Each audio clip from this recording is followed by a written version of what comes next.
So I'm currently reading this book. Finally, I just went over to Spotify because your girl is already paying extra for it. So after I read this, I will definitely cancel it. Y'all. So I'm reading House of Eve. Y'all can read. So both of these women, the story started unexpectedly. I was not expecting it how it started. Nevertheless, let's deal with Eleanor. When Eleanor finds out she's pregnant, she's in year 2 of college at Howard. Her beau, her suitor, is a medical student who I need a William in my life. I noticed I'm reading all these books and I'm like, I just got through reading a thing about home. I said, I need by Rhonda McKnight. I need a Nigel in my life. I need a William in my life. This is why I didn't read romantic stuff for a very long time, y'all. I digress. So this is sort of a spoiler alert.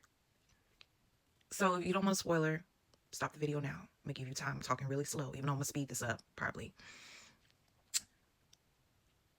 Eleanor's devastated because my mama's got a second. My dad retired my mom, but my mom was determined to work so I can go to Howard. My dad was mad that you took the money that you should have used to buy a new car and sent me to Howard. She's behind on tuition. She's working 2 jobs, a work study job and a department store job, which the department store job just recently cut back on her hours. But she's in love with this man. And I'll admit, the first time they were together, it was almost like a defiance because she overheard the mom of William, because they come from a very affluent family. Very affluent. And mom does not know that when she came to the department store where Eleanor was working, she was talking mad junk, called her a ragamuffin. So her thing is, your mom already doesn't like me. I'm ruining your life. I'm about to be dropped out of school. You're not going to want me. I'm going to drop out of school, go back to home and be just devastated. And this is the worst thing ever because I'm only 2 years away. And she said, this is not how I envision my life. I'm going to tie this into my life too, but I'll work that in later. So her thing is, I'm going to get these 2 years in, get in my career, then I'm going to get married and have a baby. Not like this. So she calls her mom, and her mom, the quietness of her mom when the mom found out reminded me when I found out I was pregnant. Again, I'll share that story later. If I have time, I'll share it now. I don't want to go over my time limit. But her answer was so sympathetic and so, you'll get through this. And she said, you need to marry him. And she's like, I don't want to get married like this. She said, you should have thought about that when you slept with him.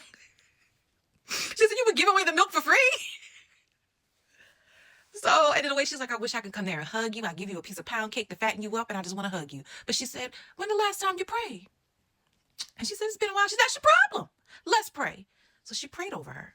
So the next day, I can't remember if it was the same day or the next day, because she's been missing class, devastated about this pregnancy. Which, side note, it's amazing how we can find out we're pregnant. Again, I'm going to share a second video talking about my journey. So, I'm laughing because I'm thinking about my journey, but I'll share that story later. So, Eleanor, the next day, how she met William is William would always study hours in the library. His back was always to her. And finally, one day, she had to do something and she faced him. And she's like, oh, the front is just as fine as the back. Their love story, I love it. It was he genuinely pursued her, despite the fact that chick, I can't remember her name right now. But, oh, she made me mad. So she finally tells him. No, he immediately, before she tells him, he can be like, what's wrong? And she said, oh, I'm tired. And then when they finally sit where because what he does now, before his back was always faced to her, and now they've been talking, like dating, seriously, he faces her while he studies, because she works at the circulation desk at the library. So she said, well, on my break, we'll take a walk. Now, because she's so fixated on what she's going to say to him, she's all over the place, getting in trouble. So they walk, and they talk. And she tells him. And he shocks the crap out of her. Because she was blaming herself. She felt like, I should have kept my legs closed. The woman is in control. And I've devastated this man's life. And he said, let's get married. I've never been an advocate for anyone getting married because you're having a baby. But the next one, she's like, I don't want us to get married like this. He said, let's be real. I love you, and I know you love me too. We were going to get married anyway. So why not do it now? Now, his mother's reaction, I need y'all to read the book to find out. But y'all, I love William. My thing, when you look at this book description right here, my concern is she going to ultimately forfeit her dreams, her goals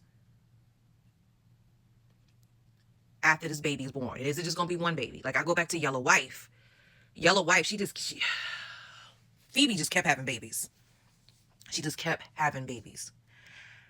And I just wonder what's going to happen to her. Now, her story borderline parallels with Ruby's. I don't want to tell Ruby's story. I want you to learn about Ruby's story when you read the book. But y'all, this is, I'm trying to find the Easter egg. Sadeqa said there's Easter eggs if you read the books in order, even though the books are not necessarily interwoven. There is Easter eggs.